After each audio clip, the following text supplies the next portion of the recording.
విజయనగరం జిల్లా గజపతి నగరం మండలం తుమ్మికాపల్లి గ్రామంలో సుపరిపాలనలో తొలి అడుగు కార్యక్రమం ఆదివారం సాయంత్రం జరిగింది. రాష్ట్ర మంత్రి కొండపల్లి శ్రీనివాస్ మాట్లాడుతూ రాష్ట్రంలో వేల కోట్లతో మౌలిక వసతుల అభివృద్ధి జరుగుతోందని, యువతకు ఉద్యోగ అవకాశాలు కల్పించేందుకు ప్రత్యేకంగా ప్రణాళికలు రూపొందిస్తున్నామన్నారు.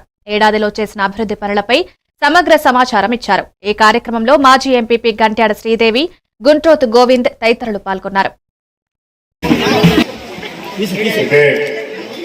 ఈరోజు చాలా ఆనందంగా ఉంది.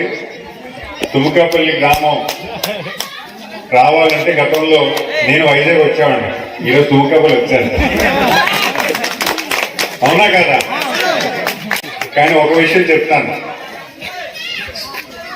గోవింద్ గారు చెప్పినట్టుగా మీరందరూ పన్ను మానుకొని ఈరోజు నన్ను పలకరించడానికి, నన్ను గౌరవప్రదంగా గ్రామంలో ఆహ్వానించడానికి ఈ రకంగా మీరందరూ కూడా మీ సెలవు పెట్టుకొని ఈ రకంగా వచ్చి నన్ను అభిమానించినందుకు మీరందరికీ కూడా పేరు పేరున ధన్యవాదాలు తెలియజేస్తున్నాను.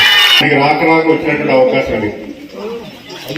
గౌరవ ముఖ్యమంత్రి గారు 10 సంవత్సరాలు 20 సంవత్సరాలు పరిపాలన చేయాలంటే మనం సమిష్టి పూర్తిగా పనిచేయాల్సిన అవసరం నుంచి చూస్తున్నటువంటి రోడ్డు సుమారు 3-4 సంవత్సరాలు పట్టింది వేయడానికి. ఆయన వచ్చిన వెంటనే మనకి డబ్బులు శాంక్షన్ చేసి రోడ్డు వేయించే అవకాశం వచ్చింది.